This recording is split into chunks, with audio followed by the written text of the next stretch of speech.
Queridos amigos, olha, de maneira muito direta, eu só quero que você tenha um cuidado, porque quando nós falamos de princípio da anterioridade, a anterioridade tributária, ela é tratada, assim, de diversas formas pelas bancas, né? E a anterioridade tributária, ela também, eu vou dar só sinônimos para você se ligar naquilo que eu estou dizendo. Às vezes, e eu já errei questão assim, anterioridade tributária, ela já foi chamada, por exemplo, de princípio da eficácia diferida. Terrível, né? Assim, terrível, né? Eu errei, né? Princípio da eficácia diferida. A CESP também, e aí eu vou fazer aqui aquele cuidadozinho, massa. A CESP já chegou com essa para mim. Princípio da carência tributária.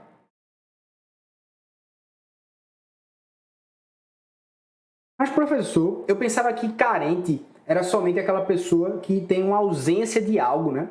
Falta, aquele que sente a distância do amor, do relacionamento, das pessoas. Né? Eu fico rindo, às vezes, sozinho. Eu falo algo aqui e eu rio, né?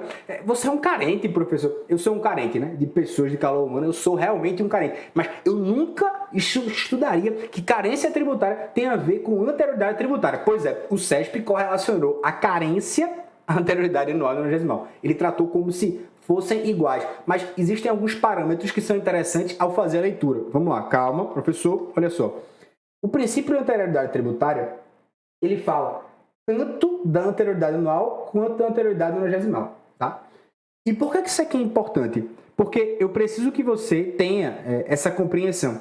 O que é anterioridade anual? De maneira muito direta, é dizer que é vedado que os entes públicos cobrem tributos no mesmo exercício financeiro em que ele tenha publicado a lei que instituiu ou que aumentou esse tributo. E a anterioridade nonagesimal, ela veio na Emenda Constitucional 42 de 2003, ou seja, perceba, ela não foi prevista originalmente na Constituição Federal e foi quando o legislador ele começou a perceber uma certa malícia, né? E eu já vi provas cobrando isso também. A anterioridade anual ela foi trazida pelo Constituinte original, poder constituinte originário, direito constitucional, né? Massa, é justamente isso, tá verdade, tá?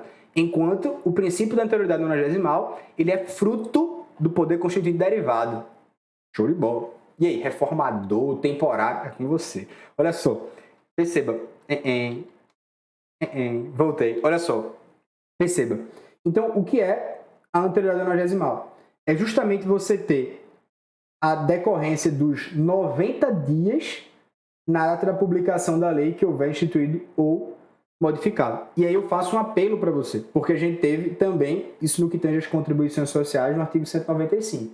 Então, de maneira bem direta, a diferença entre anterioridade anual e nonagesimal é que você só pode cobrar um tributo no exercício financeiro seguinte. Então, se você institui o tributo no dia 2 de fevereiro de 2023, ele só pode começar a valer, só pode começar, portanto, no que tange a sua eficácia, no que tange, portanto, a cobrança pura dos efeitos em 2024, quando, professor, 1 de janeiro de 2024. Isso é a anterioridade anual. E a anterioridade nonagesimal, não erre, é uma anterioridade dos 90 dias, tá? Já vi em prova 3 meses, não é 3 meses, 90 dias. Ou seja, a turma começava a perceber que se ele publicasse uma lei no dia 25 de dezembro, se a anterioridade anual ela é respeitada se ela começar a ser cobrado o tributo no dia 1 de janeiro do ano seguinte, ou seja, no intervalo aí de 6, 7 dias. Então, começou a perceber, e a relação do princípio da anterioridade é totalmente proteger a segurança jurídica, é fazer com que o contribuinte ele seja evitado daquela surpresa, ou seja, o princípio também chamado da não surpresa, e, portanto, a gente teve que perceber que, como no Brasil tudo é feito de última hora, aos 45 do segundo tempo, não, na prorrogação, ou seja, estava tendo uma ofensa ao princípio da não surpresa. Então, o princípio do 90º surge para que, depois de 90 dias também dessa lei, que, por exemplo, ela tenha sido publicada no dia 25 de dezembro, ela não passe somente a começar de 1 de janeiro do exercício seguinte, do ano seguinte, e sim 90 dias. Então, 25 de janeiro, 25 de fevereiro, 25 de março. Pronto, 25 de março. Você pode cobrar, porque você respeitará a anterioridade 90º. Então, vamos lá. A diferença entre uma e a outra, você já sabe. Agora, perceba, portanto, que a anuidade... Por que a gente fala do exercício financeiro seguinte, né? O exercício financeiro, ele coincide com o ano civil. Ou seja, isso aqui é o artigo 34 da Lei 4.320. Né? Ou seja, o exercício financeiro ele vai de 1 de janeiro a 31 de dezembro. E perceba, portanto, que a anuidade no direito tributário ela foi abolida. Tá? Não existe anuidade no direito tributário. Show de bola. Só alguns elementos para ficar muito claro.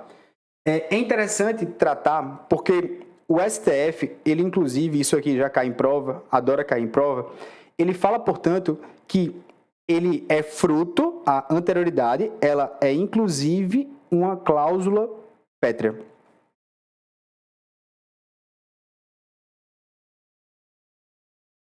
Ela é inclusive, só para não perder aqui o fio da emenda, uma cláusula pétrea. Ou seja, existe, portanto, uma impossibilidade de modificação daquele núcleo essencial. Não podemos ter uma emenda tendente a abolir, não podemos ter uma discussão que vise a abolir a anterioridade.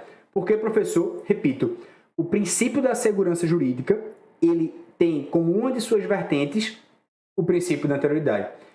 Perceba, portanto, que o fundamento da anterioridade tributária está na segurança jurídica, que tanto pode significar confiabilidade, calculabilidade, ou seja, falar exatamente qual o valor que eu vou pagar, quando eu vou pagar, e cognoscibilidade, ou seja, conhecimento dos tributos. Isso é fundamental. Professor, uma dúvida que eu tenho, de maneira muito clara, é que o senhor me disse que, por exemplo, se um tributo ele for criado, ele for majorado, ele for aumentado no dia 2 de fevereiro, para que ele possa, e aí eu vou ter que dar o ano, 2023, para que ele possa valer, para que ele possa respeitar a anterioridade, por exemplo, anual, ele só pode começar a ter a sua eficácia em 2024. Massa, beleza. Mas suponha, por exemplo, que em fevereiro de 2023 venha uma lei e essa lei ela não vai, consequentemente, aumentar um tributo. Essa lei ela surge para diminuir o tributo. E aí, eis a minha pergunta para você. É necessário que ele respeite a anterioridade anual e também nonagesimal ou também nonagesimal para, portanto, perceba, diminuir uma carga tributária? Ou seja, o imposto ele era R$1.000. Uma coisa é aqui, em que você vai aumentar para R$2.000, vai sair de 1.000 para 2.000. Outra coisa, você vai abaixar para R$100. É necessário esperar, e aí perceba. Essa pegadinha clássica, eu não quero que você erre nunca na sua vida. O princípio da anterioridade tributária, ele somente pode ser exigido apenas para aumentar a carga, não para reduzir. Ou seja, por que, professor? Porque ele serve para proteger o contribuinte. Quando nós temos uma diminuição, não é necessário. Quando nós temos, portanto, uma redução do tributo, quando nós temos também uma extinção de tributos, não é necessário obedecer o princípio da anterioridade. Beleza? Show de bola? Estamos bem? Nenhuma surpresa. Agora eu preciso falar com você uma pedra no sapato. Como assim, professor? Isso aqui é pedra no sapato? Claro que não, né? Mas é uma coisa que já incomodou muita gente. E isso aqui é uma das teses no julgado que tratava sobre IPVA. E eu quero chamar a sua atenção pela bendita... Chamar a sua atenção é pare tudo que você está fazendo. Você não está entendendo. Pare, eu preciso da sua atenção. É necessário a sua atenção. Porque isso pode ser cobrado em impostos em espécie. Isso pode ser cobrado numa afirmativa de 2 frases. Isso pode ser cobrado de várias formas. Mas, professor, eu entendi que o princípio da anterioridade anual é que eu só posso cobrar um tributo no exercício financeiro seguinte. E a anterioridade nonagesimal é que eu só posso cobrar um tributo que foi instituído ou aumentado depois de 90 dias da publicação da sua lei. Show de bola! E eu também entendi que se houver uma redução, uma extinção de um tributo, eu não preciso obedecer o princípio de anterioridade. Por quê? Porque ele serve para proteger a segurança jurídica, a cognoscibilidade e, consequentemente, para que haja uma não surpresa ao cidadão. E, nesse caso, é apenas para proteger o contribuinte. Havendo a diminuição da carga tributária, não há que se falar em obediência ao princípio da anterioridade tributária. Show de bola, você tá massa, você vai arrebentar. Eu sei que você vai arrebentar, mas olha, muito cuidado com isso, porque eu coloquei um exemplo para você aqui e eu vou ser de maneira mais clara ainda, para ficar de maneira mais fácil ainda. Mas, professor, a anterioridade anual e a anterioridade nonagesimal, eles vão ser contados de maneira separada? Como assim? Eu ainda não entendi. Veja, por exemplo, imagine que você tem um tributo que ele vai ser cobrado, que ele vai ser instituído ou aumentado, sei lá, no dia 20 de março.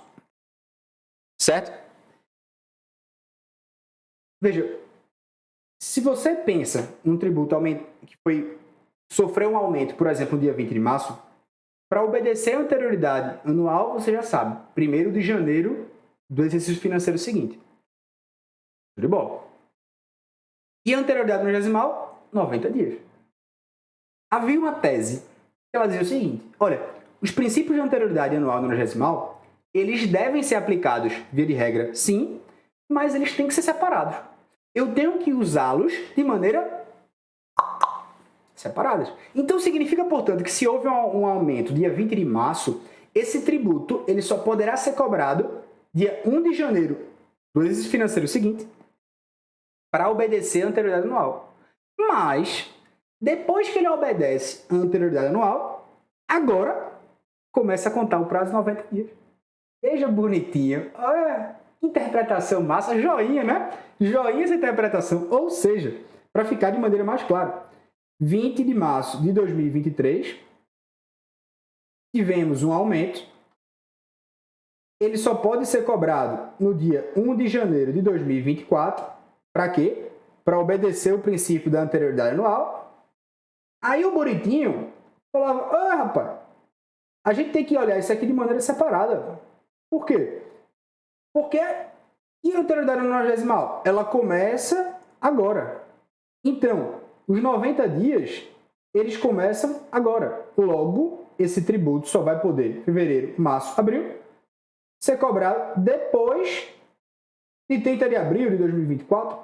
Ou seja, professor, só pode valer o tributo no dia 1 de maio de 2024. Por quê? Porque eu penso assim. E aí, esse tema chegou no Supremo. E aí o Supremo falou, joia ou minha joia, essa interpretação é massa, mas ela é sua, viu? O princípio de anterioridade anual e nonagesimal, eles são contados simultaneamente, conjuntamente. Guarde isso, tatue na sua retina, se você é de decorar, ou entenda, se você é de entender. Eu te convido, olha só. No caso de um tributo sujeito duplamente à anterioridade no exercício e à noventena, a lei que institui ou majora a imposição somente será eficaz, de um lado, no exercício financeiro seguinte ao de sua publicação e de outro, após decorridos 90 dias da data da sua divulgação em meio oficial. Logo, a contar a publicação da lei, os prazos transcorrem simultaneamente. Então, no nosso exemplo, se a gente teve 20 de março e eles vão correr de maneira simultânea, significa que em 1 de janeiro de 2024 ele já pode começar a cobrar. Por quê? Já vai ter respeitado 90 dias e já vai ter respeitado esses financeiros seguintes. Show de bola? Massa? Massa? Nenhum problema, nenhum problema. E aí perceba, para você ver como isso cai, como tem caído em provas. A gente tem a elevação da alíquota de um tributo pela própria Constituição Federal ou emenda constitucional prescinde da observância do princípio da anterioridade. Cuidado, tá? Aqui, a FCC, ela quis uma grande pegadinha com você. Ela queria saber se você tivesse uma alíquota de um tributo elevada por meio de emenda constitucional, se haveria ou não a necessidade de obedecer o princípio da anterioridade. E essa alternativa ela foi considerada incorreta. Por quê? Nem mesmo o legislador constituinte derivado ele pode majorar um tributo sem obedecer à anterioridade. E aí perceba, tá? A elevação de alíquota de um tributo pela própria Constituição ou por emenda à Constituição prescinde é dispensa. E está errado.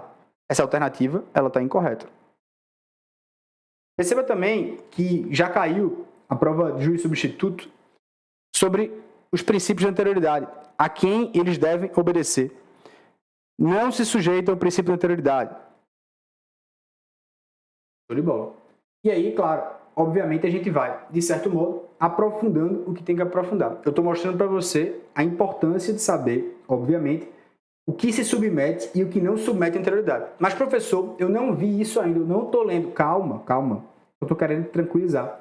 Mostrar, claro, o que é anterioridade. Os prazos correm simultaneamente e saber, depois que você entendeu o Instituto, e agora você vai ter que entender as exceções do Instituto.